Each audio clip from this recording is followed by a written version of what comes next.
여러분 안녕하세요. 11월 16일 화요일 아침입니다. 하나님께서 오늘도 참 좋은 날 선물로 주셨네요. 말씀 보면서 기도하면서 하루 시작하도록 하겠습니다.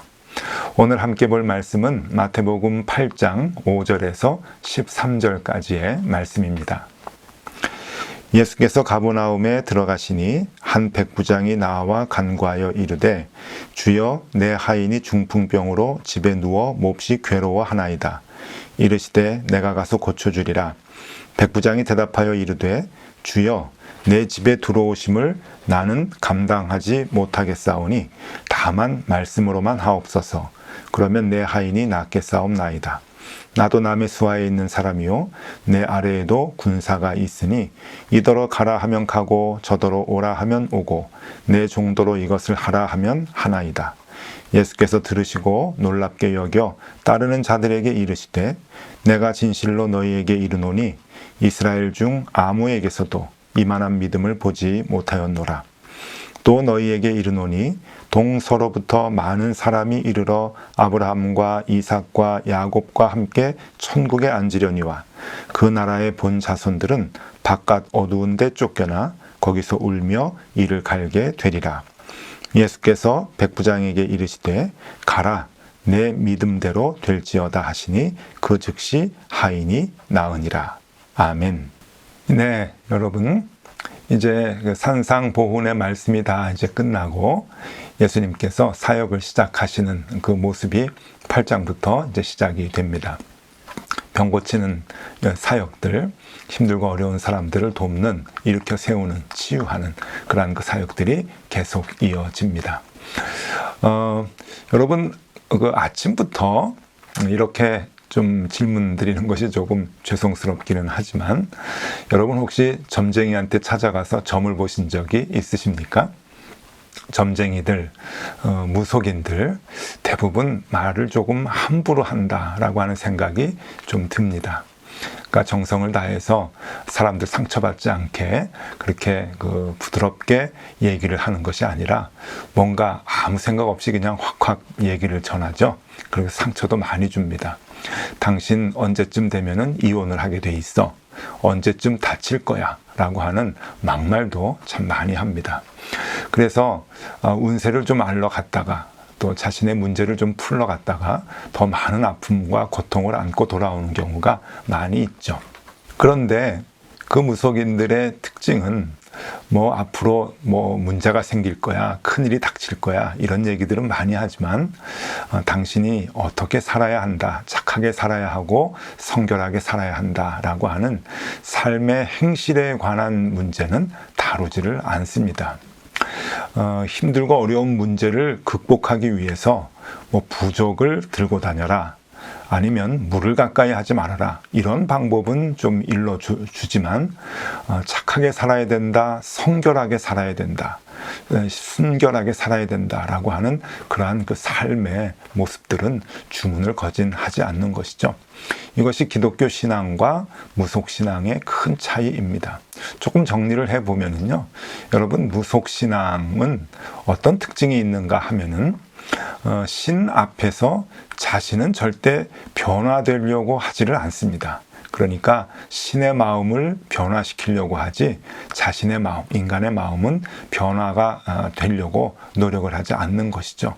그냥 부적을 가지고 다님으로 또 어느 곳을 피함으로 인해서 그 귀신의 마음을 이제 바꿔놓으려고 하는 그 신앙이 바로 무속신앙의 특징이라고 볼 수가 있습니다. 반면에 여러분 기독교 신앙은 그렇지가 않죠. 기독교 신앙은 하나님의 마음을 변하게 하는 것이 아니라 그 하나님의 마음에 맞추기 위해서 내가 성품이 변하고 삶이 변하는 것을 얘기하고 있죠. 그것을 주문하고 있습니다.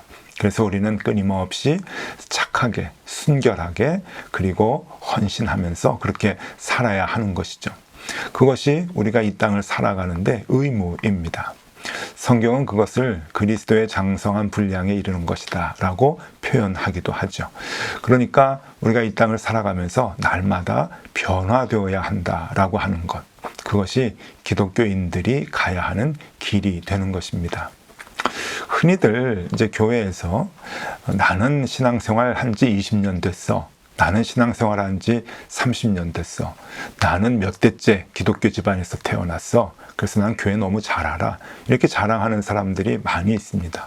나는 권사야, 나는 장로야, 나는 목사야, 이제 그러면서 자신의 신분을 또 과시하기도 하지요. 근데 여러분, 그것은 자랑할 것이 못 됩니다. 왜냐하면 내가 신앙생활을 20년 했다, 30년 했다라고 한다는 것은 그만큼 성숙한 모습을 보여야 하는 의무가 있기 때문에 그렇습니다. 신앙의 연수만큼, 그리고 그 세월만큼 우리는 깊이 있는 신앙을 가져야 되고, 그 깊이 있는 신앙이라고 하는 것은 삶의 변화까지 이루어야 하는 것이기 때문에 그렇습니다. 그래서 예수님의 표현대로 빌자면은 더 착하게 살아야 되고 더 순결하게 행실을 우리가 가져야 된다라고 하는 것이죠. 그래서 그 모습이 우리에게 있지 않는 한 우리는 신앙생활의 성숙함을, 믿음의 성숙함을 이루지 못하는 것이라고 볼 수가 있습니다. 그래서 여러분, 기독교 믿음이라고 하는 것은 한번 정리를 해봤어요. 눈여겨봐 주시면 좋겠습니다. 기독교 믿음이라고 하는 것은 두 가지가 있는데, 첫 번째는 예수를 믿는 것입니다. 예수님의 말씀을 그대로 믿는 것, 그것이 기독교 신앙이죠. 기독교에서 얘기하는 믿음이고요. 또 하나는 예수님으로 인한 삶의 변화를 이루는 것입니다. 이것이 다 합쳐져야 우리가 믿음, 신앙이라고 말할 수 있는 것이죠. 그러니 여러분 꼭 기억하셔야 됩니다. 예수님의 말씀을 믿는 것과 그 예수님으로 인해서 내 삶이 변화되는 것, 예수님과 만나서 동행하는 시간이 길면 길수록 우리는 더 성숙한 믿음을 가져야 한다라고 하는 것, 우리가 기억해야 합니다. 오늘 이 본문에서 우리는 한 백부장을 만나게 되는데, 그 백부장의 모습에서 이 믿음의 특성을 우리는 볼 수가 있습니다. 여러분, 옛날에 유대 땅에 이제 로마 군인이 와서 주둔하고 있었고, 이 로마 군대는 큰 도시에 한 개의 군단이 와 있습니다. 로마 군대의 그 이제 조직을 좀 보면은요, 한 개 군단은 6,000명입니다. 그리고 100명의 백부장을 세우게 되죠.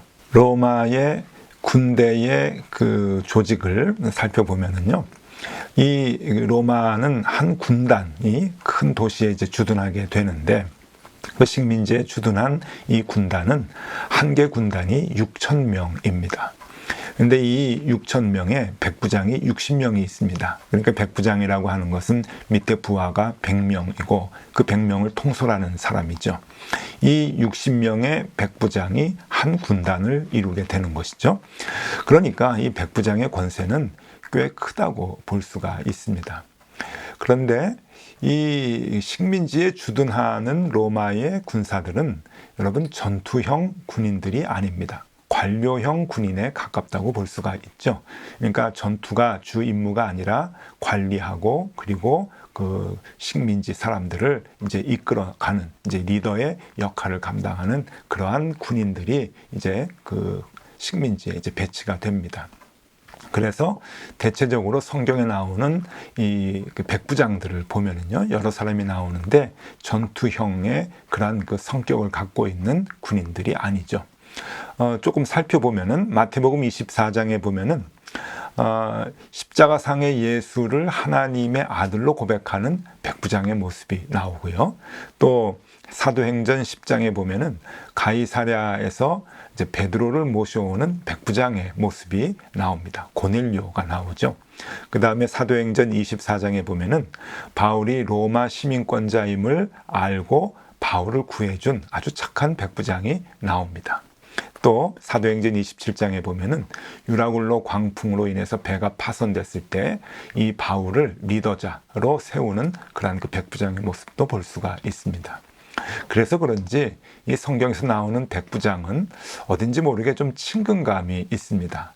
사람을 찌르고 해하고 죽이는 그런 그 전투형 군인이 아니고 관료형 군인이기 때문에 그런 면이 없지 않아 있겠다 하는 생각도 합니다. 어쨌든 오늘 이 가버나움이라고 하는 이 동네에서도 이제 주둔한 로마 군대의 백부장이 나오는데, 이 백부장이 이제 그 예수님에게 자기 종의 그 병을 고쳐달라고 예수님께 간청하는 모습이 나오고, 예수님께서 그 중풍병을 고쳐주고 있는 것입니다. 그런데 여러분, 여기에서 중요한 것은 그 옛날 로마법에 의하면은요, 로마 군인과 종의 신분, 이것은 굉장히 큰 차이가 있는 것이죠.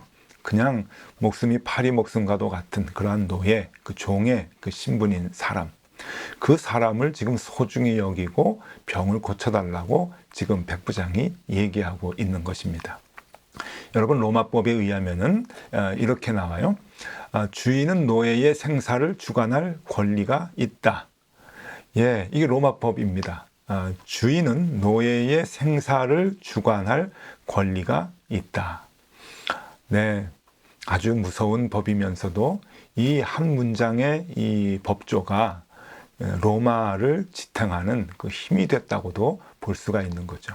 그러니까 이 자기 노예를 죽이고 살리고 하는 것은 여러분, 이거는 뭐 아무나 할 수 있었던 그러한 그 일이었다고 볼 수가 있습니다. 마르쿠스 바로라고 하는 사람을 좀 소개해 드릴게요. 마르쿠스 바로, 옛날에 이 고대 로마의 문학가였습니다. 그리고 또 이제 저술가이기도 한데, 이 사람이 농업에 대해서 설명을 하는 글을 쓰면서 농업을 돕는 도구가 3가지가 있다고 얘기합니다. 농기구가 3가지가 있다라고 하는데, 한번 보세요. 첫 번째 농기구는 소리가 없는 농기구랍니다.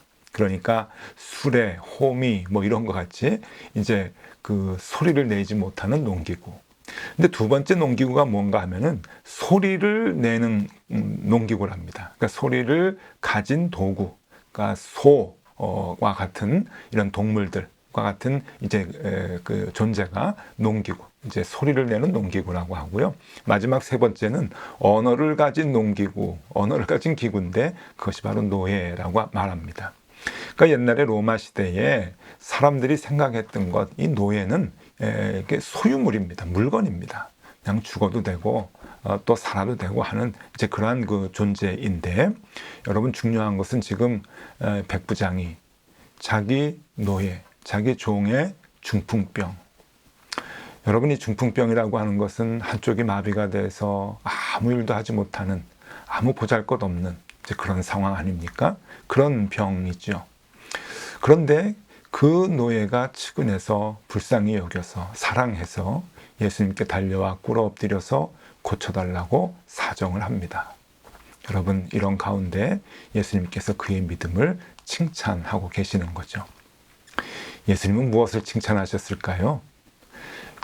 여러분, 예수님께서 이 백부장의 믿음을 칭찬하신 이유를 크게 2가지로 볼 수가 있습니다. 여러분, 이 2가지는 굉장히 중요합니다. 첫 번째는 말씀만 하시면 그 말씀대로 이루어질 것이다 라고 하는 믿음입니다. 이 백부장은 하나님을 알았죠. 그리고 예수님에 대해서 소문을 들었습니다.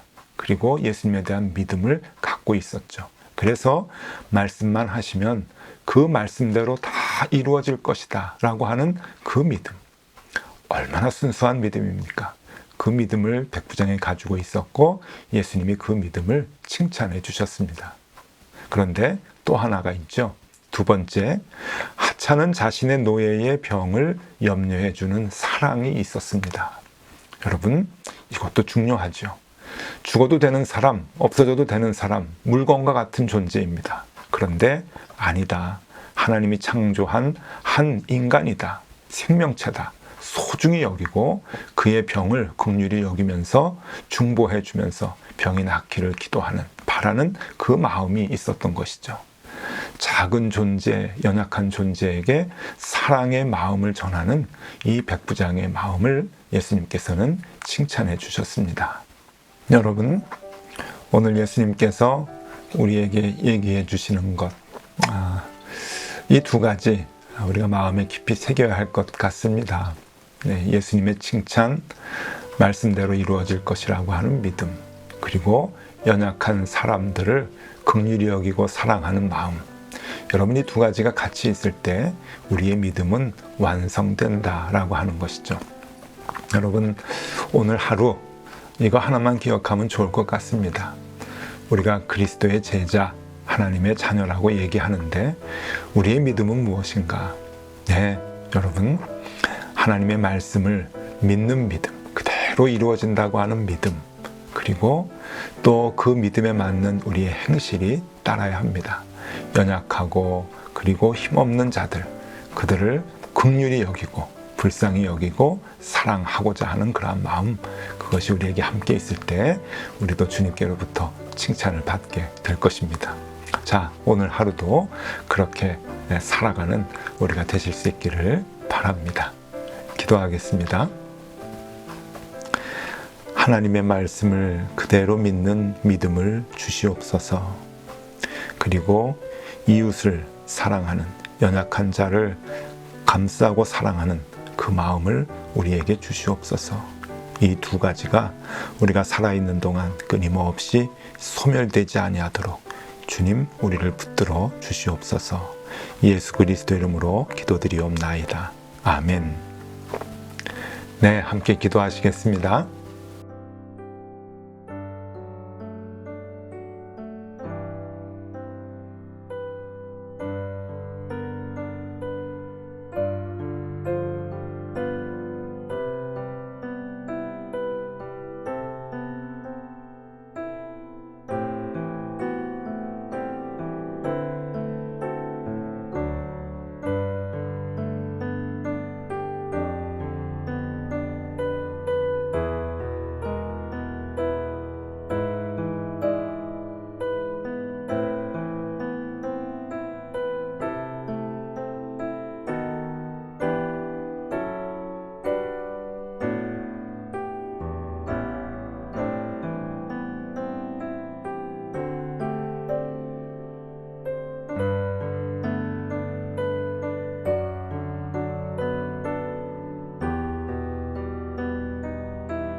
네.